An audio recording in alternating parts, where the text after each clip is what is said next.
Well, for our Reds report today, we decided to go right to the top. The president of baseball operations and general manager for the Cincinnati Reds, parent club for your Billings Mustangs, Walt Jocketty, taking the time to join us. Walt, thank you so much for doing so. And secondly, what brings you to Billings? Well, I haven't been here in a couple of years, and I try to make an effort to get out and see every club throughout the season. And but the season seems to get away sometimes. This year, I wanted to make sure I did. And there's some really talented young players here that I wanted to come and see, and then see the folks here in Billings and so forth. So it's just, and really for me, it's kind of a getaway for a few days to get away from the hustle and bustle of the Major League club, but more so to, eyeball the talent myself, just so I know for myself what we have, and also to let them know that we're paying attention back in Cincinnati. You get a chance to see a tall, athletic left-hander, Amir Garrett, this evening. A very unique physical specimen. What do you like about him? What are you looking for from him tonight? Well, I think the main thing is we just want to make sure that I think he's only going to throw. He's on a pitch limit tonight because he had a hamstring or something that was bothering him. But I saw him in a workout last June, and before we signed him, and I was very impressed with just his delivery, his body type, and so forth. I just want to see, our guys have been raving about him, and I'm anxious to see just how much he's progressed over the year, and make sure his delivery is as good as it's been in the past, and that he's making solid pitches. But he's a real talent, and he's a guy that hopefully we can talk him out of going back to play basketball, because I think it sets back his baseball career. His future's in baseball. And he really, we need to drive that home to him and make sure that he knows how important that is. Cincinnati Reds president of baseball operations, general manager Walt Jocketty, joining us. And Walt, the draft having just taken place, a lot of these players were assigned. They're hustled into Arizona and then flown up here.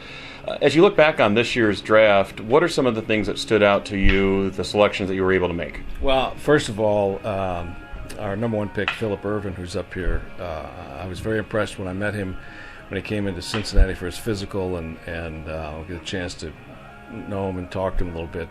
But the thing that with him, he's got a chance as a outfielder, whether it be in center field or one of the corner spots, to probably progress pretty fast, because he's very talented, and so what we made an effort to try and do is find the best quality players at each time we draft, but we really focused on pitching, because pitching is so important. And I think after we took our first couple of picks, the second pick was a pitcher, Lorenzen, who was an outfielder, but really want him to pitch.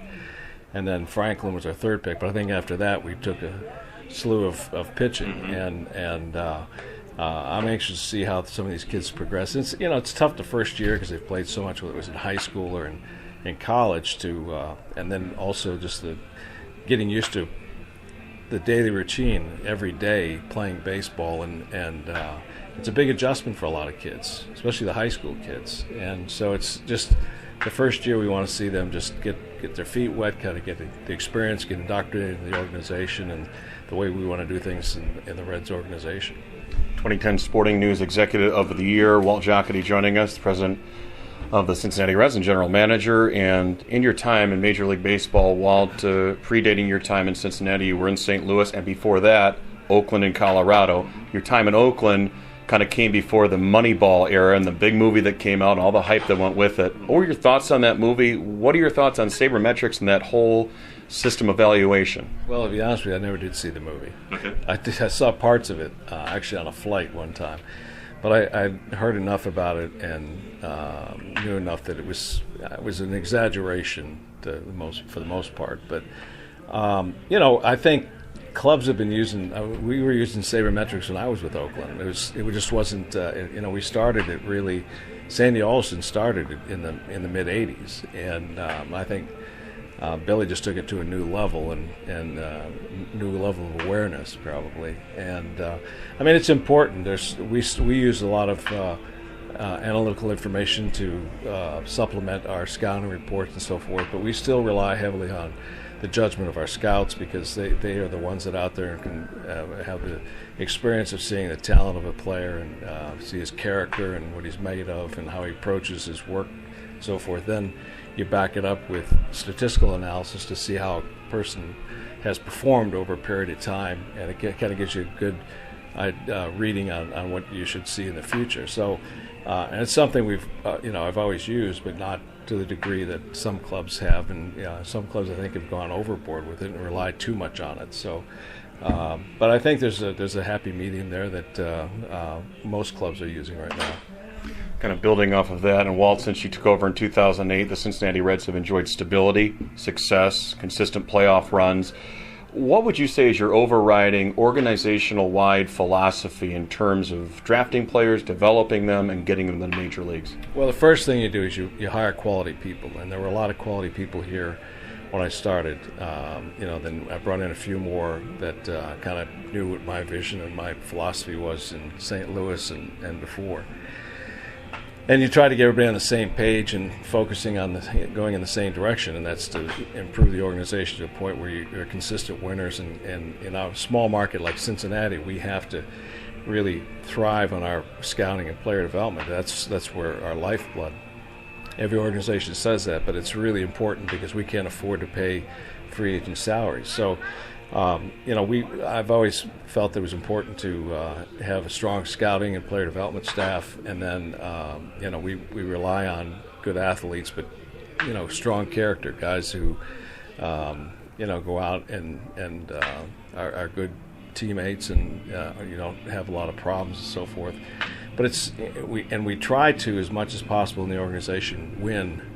At least put together a winning atmosphere so that they learn to win throughout the system. By the time they get to Cincinnati, they get used to winning, and it's just a philosophy you try to indulge in these kids that try to get them to the point where they won't accept losing and really try to win. So, but the main thing is I really try to build our major league clubs on pitching and defense, and I've always tried to do that, pitching and defense, and you create enough offense. You should be able to create enough offense to win ball games. But if you can keep the opposition down, make as few mistakes as possible, and that's kind of what's hurting our major league club right now. We're making a lot of mistakes. We're not executing as well as we're capable of, but that'll turn around. It's a long season. It goes in cycles. So, but that's really kind of the philosophy. Just stress fundamentals, pitching and defense, and developing that winning atmosphere and a winning attitude. Final question, and that is Pat Kelly, the manager here, so many years in minor league baseball. He's had 2 very good years here in Billings, this being his 3rd. What makes him the ideal fit for the Reds at this level? Well, let me tell you something. I told our owner, Mr.